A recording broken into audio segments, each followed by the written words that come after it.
دنیا کی سب سے بڑی کتاب ٹیکساس امریکہ میں ایک غیر منافع بخش ادارے اور میوزیم نے مل کر سب سے بڑی کتاب شائع کرتے ہوئے گیننس عالمی ریکارڈ قائم کر دیا۔ میڈیا رپورٹس کے مطابق امریکی ریاست ٹیکساس میں آئی رائٹ نامی غیر منافع بخش ادارے اور دی برائن میوزیم نے مل کر 5 فٹ لمبی اور 11 فٹ چوڑی کتاب شائع کر کے گیننس عالمی ریکارڈ قائم کیا۔ IMS ٹیکساس نامی اس کتاب میں تیسری سے 12ویں جماعت کے 100 طلبہ کی تصانیف اور فن پارے موجود ہیں۔ 225 کلو گرام وزنی اس کتاب کے چھوٹے چھوٹے نسخے بھی موجود ہیں جن کو خریدا جا سکتا ہے۔ گیننس عالمی ریکارڈ کی جانب سے اس کتاب کو دنیا کی سب سے بڑی کتاب قرار دیا جا چکا ہے اور یہ کتاب اب ریاست ٹیکساس کا دورہ کر رہی ہے اور 24 نومبر کو ہیوسٹن میں تھینکس گیونگ ڈے پر پیش کی جائے گی۔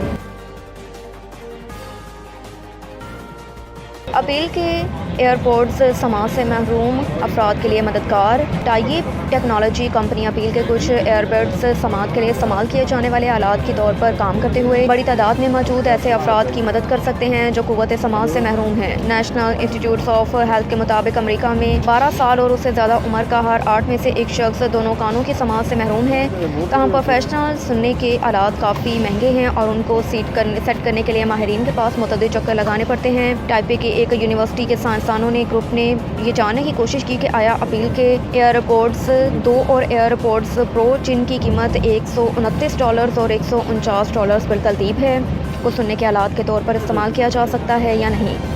تحقیق میں استعمال کیے جانے والے اعلیٰ معیاری سننے کے آلے کی $10,000 اور سادہ قسم کے آلے کی $1,500 قیمت تھی۔ ایئرپورٹس پرو میں ایک ایسا فیچر بھی موجود ہے جو شور کو ختم کرتا ہے اور سائنسدانوں نے دیکھا کہ ایئرپورٹس پرو میں سننے کے آلات میں موجودہ 5 معیارات میں سے 4 موجود ہیں۔ صارفین کو دونوں ایئرپورٹس کے فورس سینسر کو دبا کر رکھنا ہوتا ہے تاکہ ایکٹیو نوائز کینسلیشن اور ٹرانسپیرنسی موڈ کو فعال کیا جا سکے۔ 2016 میں اپیل نے ایک لائیو لسن نامی ایئر فون اور آئی فون کی آواز بڑھانے کے لیے استعمال کرتے ہوئے محققین نے 21 شرکاء پر 4 آلات کی آزمائش کی۔ ان شرکاء کی سماعت معمول سے متعدد حد تک کم تھی۔ محققین نے ایک چھوٹا سا جملہ پڑھا اور شرکاء کو وہ جملہ دہرانے کے لیے کہا۔ ایئرپورٹس پرو نے سادہ آلات کی نسبت خاموش ماحول میں بہتر کارکردگی دکھائی اور مہنگے آلات کے مقابلے میں یہ کارکردگی تھوڑی ہی کم تھی۔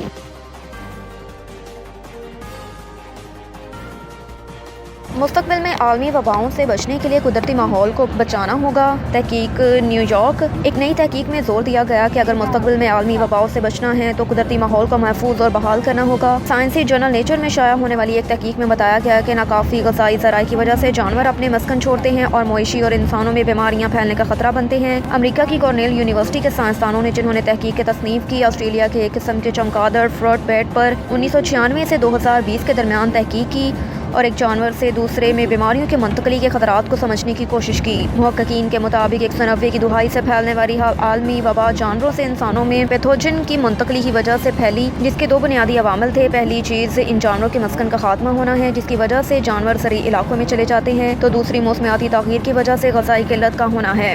کارنیل یونیورسٹی کی ایک پروفیسر رائنا پلورائٹ کا ایک بیان میں کہنا تھا کہ ابھی دنیا کی اس جانب توجہ ہے کہ ہم کس طرح اگلی عالمی وبا کو روک سکتے ہیں۔